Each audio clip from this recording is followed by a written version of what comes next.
नमस्कार, आप सभी को डी न्यूज़ में बहुत बहुत स्वागत। हमारे इंडी गठबंधन के कुछ नेता यूएसए में एक नैरेटिव सेट किया कि हिंदुस्तान में संविधान खतरे में है। यहाँ के नेताओं को ईडी बंद कर रही है, ज़बरदस्ती बंद कर रही है, उनकी सुरक्षा उनकी जान को खतरा है। और इस तरह से एक कुनबा तैयार हुआ जिसमें कि कुछ रईसों के इंटरनेशनल बिलियनियर्स के पैसे लगे हुए थे। और ये सारे लोग या तो कनाडा बैठे थे, नहीं तो अमेरिका बैठे थे, ब्रिटेन में, जर्मनी में, स्वीडन में थे।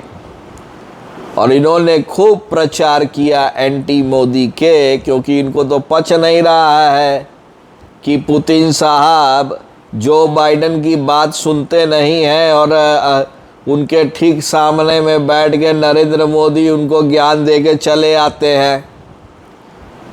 और दूसरों के देश के यात्री निकल नहीं पाते हैं, हमारे जयशंकर साहब जाते हैं, वॉर रुकवाते हैं, अपने बंदों को निकालते हैं, फिर बोलते हैं कटना है तो कटो, नहीं तो मरो। इस तरह की तो सरकार थी।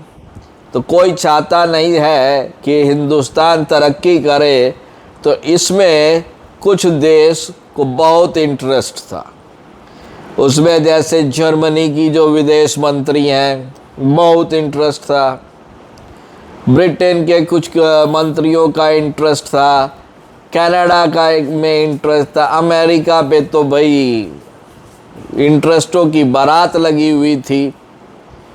और उनको पूरा भरोसा था कि जिस तरह से इस बार एक नैरेटिव सेट किया जा रहा है और गलत नैरेटिव सेट करते जाया जा रहा है, उम्मीद ऐसी है कि नरेंद्र मोदी हार जाएंगे। और ये तो हम लोग सब कोई जानते हैं कि कौन से देश अपने हित के लिए किसी भी देश के चुनाव में इंटरफेयर कर सकते। लेकिन अनफॉर्चुनेटली जीत तो गए मोदी साहब, अब छूट रहे हैं इनके पसीने। अब जस्टिन ट्रूडो साहब लिखते हैं कि प्रोवाइडेड आप ह्यूमन राइट्स का सपोर्ट करोगे तो हम लोग अच्छा रिलेशनशिप चाहते हैं। अरे मर्दे, क्या कहा जाए यार। हमारे प्राइम मिनिस्टर लिखे कि यदि हम लोगों के कंसर्न को तुम ध्यान में रखोगे तो बात करो, नहीं तो तेल लो। जयशंकर साहब पहले ही बोल चुके हैं कि भैया ये सब जो लोग हैं, जिनके यहाँ पे जो लोग अपनी डेमोक्रेसी नहीं संभाल सकते हैं, दूसरे पर ज्ञान दे रहे हैं, तो ये पहले ही बोल चुके हैं। लेकिन इस बार हिंदुस्तान का जो रूप होगा फॉरेन अफेयर्स में और हैंडलिंग इंटरनेशनल इंटरफेरेंस, वो बहुत ज़बरदस्त होगा।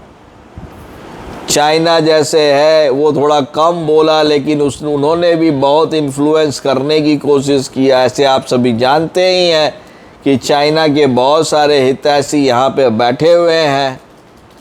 तो इस केस में अब ये देखना होगा कि भारत किस तरह से रिएक्ट करता है। और इसका उदाहरण मिलेगा जब G20 की मीटिंग वगैरह सब जैसे मीटिंग में नरेंद्र मोदी बोलेंगे। आप सोच भी नहीं सकते हो, इमेजिन भी नहीं कर सकते हो कि कितना स्ट्रॉन्ग मैसेज जाने वाला है इस बार वर्ल्ड लीडर्स को कि don't mess up with Indian democracy as well as electoral process. Do you think कि इंडिया को इस तरह के मैसेज देने चाहिए और कुछ देशों के हाथ पैर जब तक नहीं फूले तब तक ऐसा करना चाहिए कि वो हाथ पैर फुला दे? ज़रूर कमेंट करें, लाइक करें और इस वीडियो को और इस चैनल को सब्सक्राइब करें। तब तक के लिए आप सभी को डी न्यूज़ से बहुत बहुत धन्यवाद।